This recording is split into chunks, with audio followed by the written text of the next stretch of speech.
अरमान ने कहा रूही से कि वो उससे दूर रहे। ये रिश्ता क्या कहलाता है कि अपकमिंग एपिसोड में आप देखेंगे दोस्तों कि आने वाले एपिसोड्स में ये रिश्ता क्या कहलाता है में बहुत ही बड़ा ट्विस्ट आपको देखने को मिलने वाला है। जहां अभी तक रूही और अरमान के बीच सब कुछ ठीक हो गया था, रूही जानबूझ के अरमान पे अपना हक दिखा रही थी। वो ये बात भूल गई थी कि वो रोहित की पत्नी है और अभी भी उसके दिल में अरमान के लिए जज्बात हैं, इसीलिए वो उन जज्बात को कंट्रोल कर पा रही थी। लेकिन इसी बीच में जब चारू का मैटर सॉल्व हो जाता है, अभीरा और अरमान बहुत खुश होते हैं। अरमान अभीरा को गले से लगा लेता है।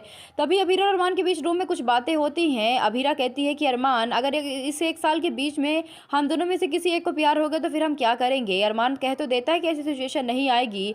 ये सारी बातें जब रूही सुनती है और दोनों को करीब देखती है, उसे बहुत बुरा लगता है। जब अभीरा कहती है कि एक साल बाद मैं यहाँ से चली जाऊंगी तो सब कुछ सही हो जाएगा, अरमान तुम अपने एक्स के पास वापस चले जाना, वो तुम्हारा इंतजार कर रही होगी ना। अरमान कहता है कि अब वो रिश्ता कभी नहीं जुड़ सकता भीरा, क्योंकि वो रिश्ता अब हमेशा के लिए खत्म हो गया है। अब ना तो हालात वैसे रह गए हैं और ना ही अब वो रिश्ता रहा है। ये सुन के रूही को बहुत बुरा लगता है कि अरमान ने ऐसा कह दिया। वहां से गुस्से में वो चली तो जाती है। अरमान उसे जाके कहता है कि मुझे उम्मीद नहीं थी रूही कि आज भी तुम्हें इन बातों से इतना फर्क पड़ता है।